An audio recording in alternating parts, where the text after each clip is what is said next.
Hello everyone and welcome back. आज हम फिर से आ गए हैं और आज हम लोग डिस्कस करेंगे इक्विलिब्रियम लेवल को। सर इक्विलिब्रियम लेवल तो लास्ट क्लास में पढ़ लिए थे। हाँ, लास्ट क्लास में इक्विलिब्रियम लेवल तो हम पढ़े थे, लेकिन वो इक्विलिब्रियम लेवल और ये इक्विलिब्रियम लेवल में डिफरेंस है। क्या डिफरेंस है? लास्ट क्लास में इक्विलिब्रियम लेवल और उसके पहले क्लास में जो इक्विलिब्रियम लेवल हम पढ़े थे वो था हमारा aggregate demand aggregate supply approach and SI approach. इसमें एम्प्लॉयमेंट से रिलेशन कुछ भी नहीं था, लेकिन इक्विलिब्रियम लेवल को हम एम्प्लॉयमेंट के टर्म्स में भी पढ़ सकते हैं, जैसे कि आज के क्लास में हम पढ़ने वाले हैं equilibrium level on the basis of employment level. ठीक है, छोटा सा टॉपिक है, अच्छे तरीके से पढ़ेंगे, अच्छे तरीके से समझेंगे क्योंकि इंपॉर्टेंट है। क्वेश्चन आ सकता है explain equilibrium on the basis of aggregate demand aggregate supply approach, जो हम इसके पहले क्लास में पढ़े थे। क्वेश्चन आ सकता है explain aggregate equilibrium level on the basis of saving and investment approach, ऐसा ही अप्रोच, वो भी हम लिख पाएंगे। और भी एक क्वेश्चन आ सकता है explain equilibrium level on the basis of employment, तब हमको क्या एक्सप्लेन करके आना है, ये वाला टॉपिक को एक्सप्लेन करके आना है। ठीक है, चलो देखो क्वेश्चन क्या आ सकता है। According to the classical economist equilibrium level of income is attain always at full employment level. जब एम्प्लॉयमेंट फुल होगा। सर ये फुल एम्प्लॉयमेंट क्या होता है? याद करो नालायकों, फुल एम्प्लॉयमेंट क्या होता है?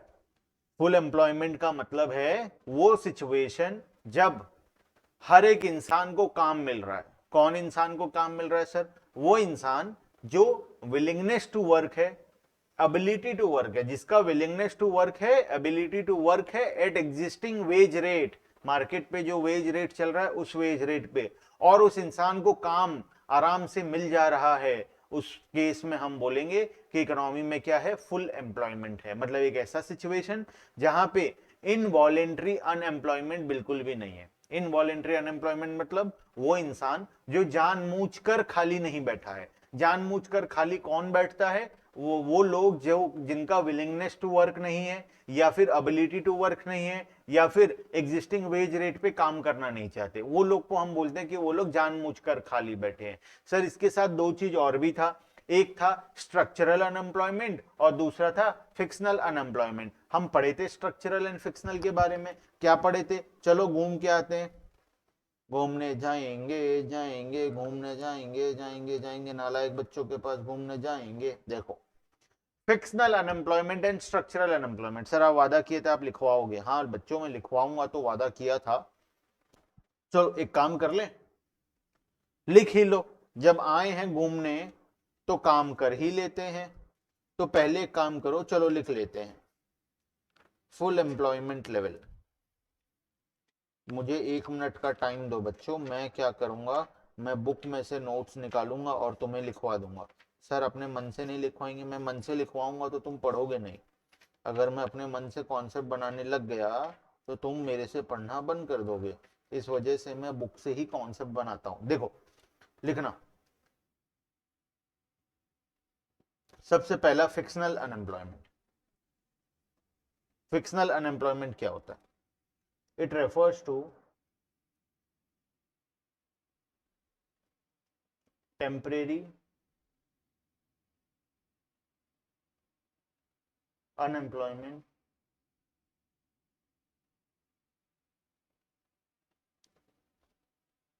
सर आज छोटा पंडित कहाँ है? छोटा पंडित का बात बाद में करेंगे, पहले तुम लिखो it refers to temporary unemployment which exist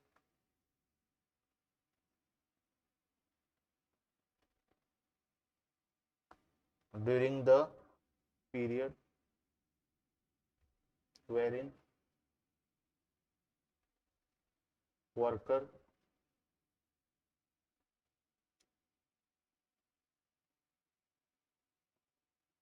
wherein worker leave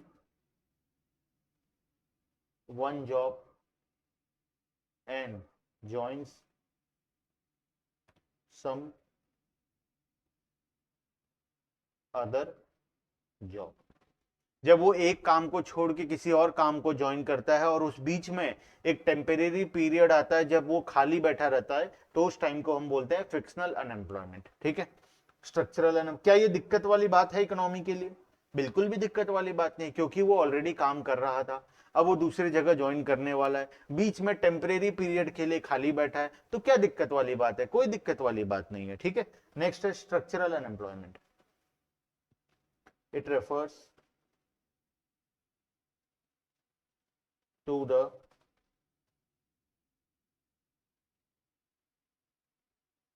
unemployment in which people remain unemployed due to a mismatch between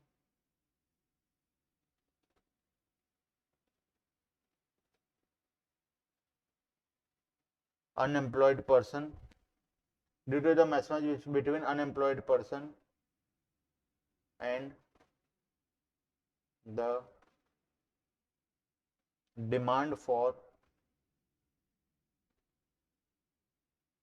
specific type of worker and demand for specific type of worker। देखना, दो प्रकार का unemployment हम लोग पढ़े थे।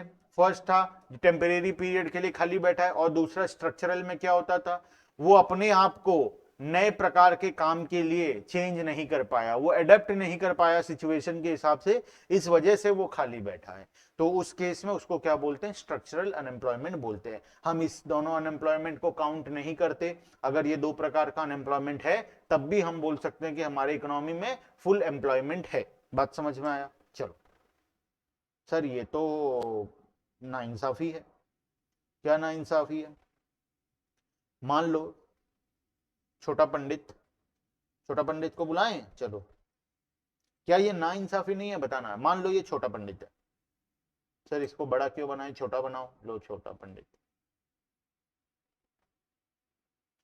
लाल colour का टीका, लाल से तो चेहरा बना दिया आज, तो इसको दूसरे कलर का टीका लगा देते। ये छोटा पंडित था,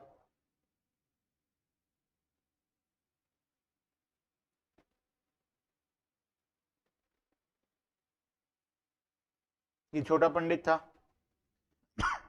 मान लेते हैं ये छोटा पंडित मेरे पास अकाउंटिंग करता था, मेरे पास अकाउंटिंग करता था, मेरे बिजनेस का खाता पत्तर सब संभालता था, मैनुअली संभालता था। अब सिचुएशन क्या हो गया, अब मैनुअल से सब कुछ कंप्यूटराइज्ड हो गया। अब मैं भी अपना बुक्स ऑफ अकाउंट्स कहां बना रहा हूं? टैली के अंदर मैं बना रहा हूं, टैली के अंदर मैं बना रहा हूं। और इस छोटा पंडित को टैली चलाना नहीं आता, नालायक था ना, तो छोटा पंडित अपने आप को सिचुएशन के हिसाब से चेंज नहीं कर पाया। तो उस केस में क्या होगा बताओ? उस केस में ये अनएम्प्लॉयड हो जाएगा, क्योंकि मैं, अगर ये मेरे काम के लायक अब नहीं बचा तो क्या मैं इसे बैठाकर सैलरी दूंगा? हालांकि छोटा पंडित मेरा फेवरेट है तो मैं इसे दे भी दूंगा, लेकिन जनरली हम एम्प्लॉइज को नहीं देते। तो उस केस में क्या होगा? उस केस में ये बेचारा बेरोजगार हो जाएगा, इसका काम चला जाएगा इसके हाथ से। तो क्या ये इकोनॉमी के लिए प्रॉब्लम वाली बात नहीं है? ये इकोनॉमी के लिए एक्चुअल में प्रॉब्लम वाली बात है, लेकिन हम इस प्रॉब्लम का सॉल्यूशन फाइंड आउट नहीं कर सकते, बिकॉज अगर ये लोग इनकेपेबल ऑफ एडप्टिंग चेंज हैं, अगर ये लोग चेंज होना ही नहीं चाहते, तो फिर इस केस में इकोनॉमी इनका क्या कर सकता है? कुछ भी नहीं कर सकता, ठीक है। इस वजह से इस अनएम्प्लॉयमेंट को हम काउंट नहीं करते हैं, हम इनको साइड अलग कर देते हैं। बात समझ में आ गया? बिकॉज हमारे पास इस प्रॉब्लम का कोई सॉल्यूशन नहीं है, और इनकेपेबल ऑफ चेंज, अगर एक पर्सन इनकेपेबल ऑफ चेंज है तो उस केस में हम उस इंसान का कुछ नहीं कर सकते, ठीक है। देखना, जैसे याद करो ढीठ बच्चा, ऑटोनोमस इन्वेस्टमेंट, ढीठ बच्चा था ना क्लास का, वो बच्चे का तुम क्या ही कर लोगे, वो तो चेंज होने के लिए तैयार ही नहीं है, तो उस बच्चे का हम कुछ कर नहीं सकते, तो इस वजह से हम उसे छोड़ देते हैं। देखो, there is absence of involuntary unemployment, however as per the Keynesian theory equilibrium can be achieved at, देखो क्या बोला है, देखो ध्यान से, क्लासिकल इकोनॉमिस्ट जो थे वो बिलीव करते थे कि इक्विलिब्रियम सिर्फ उसी टाइम पे आ सकता है जब हमारे पास फुल एम्प्लॉयमेंट होगा। लेकिन जो काइनेसियन थ्योरी है वो क्या बिलीव करता है, वो बोलता है कि इक्विलिब्रियम किसी भी पॉइंट पे अचीव हो सकता है, चाहे फुल एम्प्लॉयमेंट हो, चाहे अंडर एम्प्लॉयमेंट हो, चाहे ओवर एम्प्लॉयमेंट हो। क्या ओवर एम्प्लॉयमेंट हो सकता है कभी? ओवर एम्प्लॉयमेंट शॉर्ट पीरियड में टेम्परेरी फेज के लिए हो सकता है, लेकिन लॉन्ग पीरियड में ओवर एम्प्लॉयमेंट नहीं हो सकता। ठीक है, देखो full employment level, full employment मतलब जहां पे सभी लोग काम कर रहे हैं। तो फुल एम्प्लॉयमेंट लेवल के केस में इक्विलिब्रियम कब अचीव होगा? जब aggregate demand equals to aggregate supply होगा at full employment level of income. Under employment के केस में, अंडर एम्प्लॉयमेंट का मतलब सभी लोगों को अभी तक काम नहीं मिला है, कुछ लोग खाली बैठे हैं। तो क्या इसका मतलब aggregate demand equals to aggregate supply नहीं हो सकता? हो सकता है। क्यों नहीं हो सकता? जब लोगों को काम नहीं मिला तो उससे क्या कर सकते हैं? Aggregate demand equals to aggregate supply तो इकोनॉमी में होगा ही, इकोनॉमी को फंक्शन करने के लिए, तो उस केस में भी हो सकता है। उसके बाद है ओवरफुल एम्प्लॉयमेंट। ओवरफुल एम्प्लॉयमेंट क्या एक रियलिटी में पॉसिबल है? 100 लोग अवेलेबल है काम करने के लिए, क्या हम 150 लोगों का काम करवा सकते हैं? शॉर्ट पीरियड में वो लोगों से ओवर टाइम काम करवा सकते हैं कि तुम चलो सेकेंड हाफ भी काम कर लो, एक्स्ट्रा सैलरी ले लेना, ओवर टाइम कर लेना। लेकिन ये लॉन्ग पीरियड ऑफ टाइम पे पॉसिबल नहीं है। लॉन्ग पीरियड ऑफ टाइम पे एम्प्लॉइज का हेल्थ खराब हो जाएगा, वो लोग डिमोटिवेट हो जाएंगे, वो लोग काम करते करते थक जाएंगे और वो लोग काम छोड़ देंगे। तो ये चीज लॉन्ग पीरियड ऑफ टाइम में पॉसिबल नहीं है, ओवरफुल एम्प्लॉयमेंट। हाँ, शॉर्ट पीरियड ऑफ टाइम में टेम्परेरी फेज में हम लोग ये काम कर सकते हैं कि एम्प्लॉइज को एक्स्ट्रा पैसा देकर, इंसेंटिव देकर हम कंपनी में ओवर टाइम काम करवा लिए, लेकिन लॉन्ग पीरियड ऑफ टाइम में ये चीज पॉसिबल नहीं है। तो ओवरफुल एम्प्लॉयमेंट लेवल एक इमेजिनरी सिचुएशन है जहां पे हम सिर्फ शॉर्ट पीरियड ऑफ टाइम पे ओवरफुल एम्प्लॉयमेंट कर सकते हैं, लॉन्ग पीरियड ऑफ टाइम पे ओवरफुल एम्प्लॉयमेंट नहीं कर सकते। ठीक है, देखना अब ग्राफ में आ जाओ। सबसे पहला डिस्कस करेंगे full employment equilibrium. Full employment equilibrium क्या होता है? It refers to a situation where aggregate demand is equal to aggregate supply. Equilibrium का मतलब ही है aggregate demand equals to aggregate supply. लेकिन फुल एम्प्लॉयमेंट से क्या लेना? एट फुल एम्प्लॉयमेंट लेवल, जब सभी लोग काम कर रहे हैं। जब सभी लोग काम कर रहे हैं तो बहुत सारा गुड्स प्रोड्यूस करेंगे। जब बहुत सारा गुड्स प्रोड्यूस हो रहा है तो उसका उतना अगर डिमांड भी आ रहा है, aggregate demand equals to aggregate supply हो रहा है एक ऐसे पॉइंट पे जहां पे हर इंसान इकोनॉमी का काम कर रहा है, तो उस केस में हम बोलते हैं इसको फुल एम्प्लॉयमेंट इक्विलिब्रियम। जैसे फिगर दिया 8.3, ये गलत लिखा है बच्चों, यहाँ पे 8.3 नहीं है, this is figure 8.3, this is 8.4 and this is 8.5। वो हमारा टाइपर थोड़ा नशे में था, रात को मैं मना करता हूं उसको, रात को टाइपिंग मत किया कर, रात को डिजाइनिंग टाइपिंग मत किया कर, लेकिन मानता नहीं है, रात को ही करता है और इस चक्कर में गड़बड़ कर देता है। रात को थोड़ा सा वो अलग माहौल में होता है। देखो in figure 8.3 E is the full employment equilibrium. E कौन सा पॉइंट है? E is the full employment equilibrium because aggregate demand EQ is equal to full employment level of output OQ। EQ और OQ क्या है? दोनों आपस में equal है। At OQ level of output, all those who are willing to work at the prevailing wage rate are able to find employment, that is there is no involuntary unemployment। ये तुम्हें definition दिया है full employment का। यहाँ पे OQ EQ लिखा हुआ है लेकिन डायग्राम में थोड़ा सा चेंज है।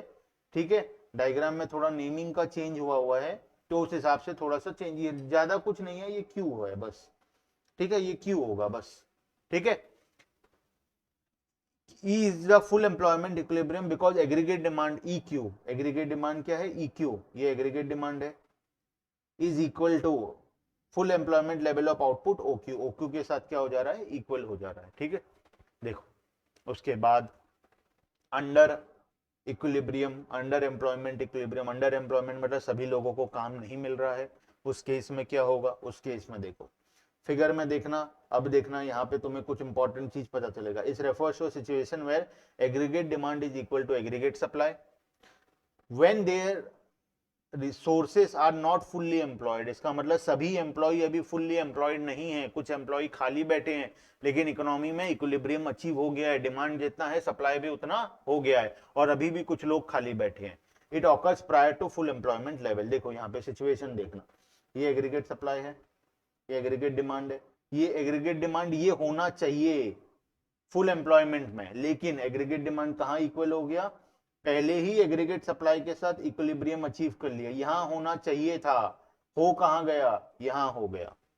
ऊपर वाले पॉइंट पे होना चाहिए था, हो कहां गया, नीचे ही हो गया। मतलब इक्विलिब्रियम लेवल फुल एम्प्लॉयमेंट होने से पहले ही अचीव हो गया। मतलब क्या हो रहा है, देखो हम धीरे धीरे लेबर को एम्प्लॉय करते जाते हैं। स्टार्टिंग में एक लेबर, फिर 2 3 4 5 6 बढ़ाते जाएंगे। तो हम धीरे धीरे लेबर को बढ़ाते जा रहे थे, हमारा सप्लाई बढ़ते जा रहा था, हमारा प्रोडक्शन बढ़ते जा रहा था। जब बहुत सारे लोग खाली बैठे थे और बहुत सारे लोग काम कर रहे थे, ठीक है, उसके बाद भी कुछ लोग अभी खाली बैठे हैं, बहुत सारे लोग काम कर रहे हैं और हमारा इक्विलिब्रियम अचीव हो गया, तो तुम बताओ क्या हम और लोगों को काम करवाएंगे और लोगों को एम्प्लॉय करेंगे? ऑब्वियसली नहीं करेंगे। जैसे हम हमारे बिजनेस में करते हैं, हम स्टाफ को एम्प्लॉय करते जाते हैं, लेबर को एम्प्लॉय करते जाते हैं, प्रोडक्शन होते जाता है। जिस पॉइंट पे हम लोग फुल प्रोडक्शन कर लेते हैं, जितना हमें चाहिए उतना प्रोड्यूस कर लेते हैं, क्या हम उसके बाद भी लेबर को और नए लेबर को हायर करते हैं? नहीं करते। एग्जिस्टिंग लेबर काम करते रहते हैं, हमको जितना चाहिए उतना प्रोड्यूस हो जाता है। तो हम जब लेबर को एम्प्लॉय कर रहे थे, सभी लोगों का एम्प्लॉयमेंट से पहले ही हमारा aggregate demand equals to aggregate supply हो गया। तो उस केस में क्या होगा, बहुत सारे लोग खाली बैठेंगे, वही दिखाया गया है। तो इक्विलिब्रियम हमारा पहले भी अचीव हो सकता है। इक्विलिब्रियम कहां अचीव हो गया, इस पॉइंट पे जाकर अचीव हो गया। होना कहां चाहिए था, ऊपर वाले पॉइंट पे अगर होता तो उस केस में aggregate demand equals to aggregate supply कब होता, जब सभी लोगों को जॉब मिल गया। अभी बहुत सारे लोग खाली बैठे हैं, उसके बावजूद इक्विलिब्रियम अचीव हो चुका है, ठीक है। उसके बाद ओवरफुल एम्प्लॉयमेंट। ओवरफुल एम्प्लॉयमेंट एक क्या है, इमेजिनरी सिचुएशन है, एक ऐसा इमेजिनरी सिचुएशन जो कि रियलिटी में पॉसिबल नहीं है। जैसे कि देखो, aggregate demand equals to aggregate supply यहां होना चाहिए था, फुल एम्प्लॉयमेंट में यहां होना चाहिए था, लेकिन यहां हुआ नहीं। हम लेबर को एम्प्लॉय करते जा रहे हैं, करते जा रहे हैं, करते जा रहे हैं, प्रोडक्शन बढ़ते जा रहा है, बढ़ते जा रहा है, डिमांड आते जा रहा है। जैसे देखो, ये छोटा पंडित का दुकान है, ये वाले सिचुएशन को हम छोटा पंडित के साथ बताएंगे। ये छोटा पंडित का दुकान है, छोटा पंडित,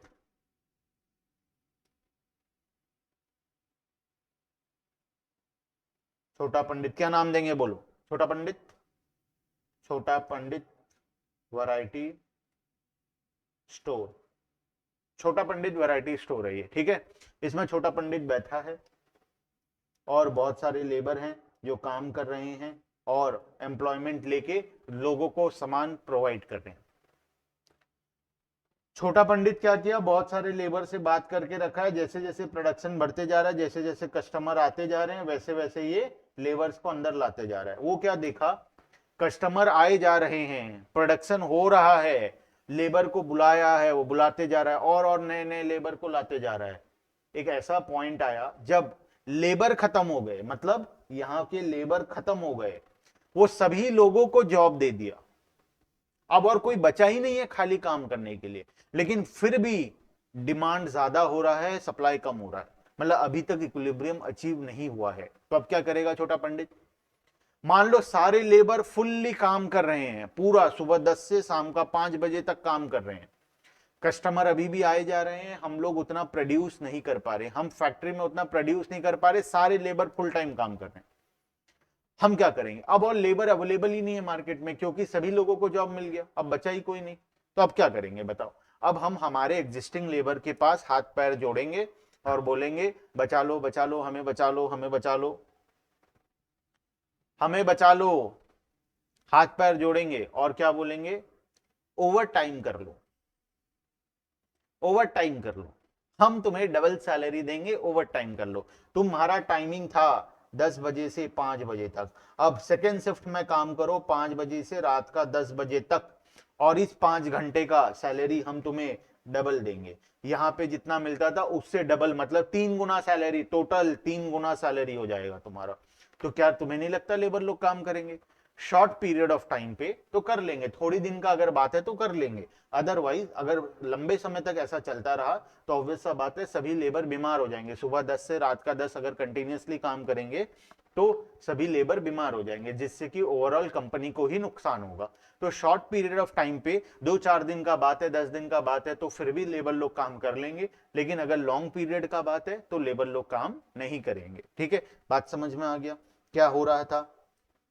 चलो, तो ये है over full employment equilibrium. Over full employment equilibrium में क्या हो रहा है? It refers to a situation when aggregate demand is equal to aggregate supply beyond the full employment level, मतलब सभी लोगों को काम मिल गया है, अभी तक इक्विलिब्रियम अचीव नहीं हुआ है, ठीक है। It occurs after the full employment level.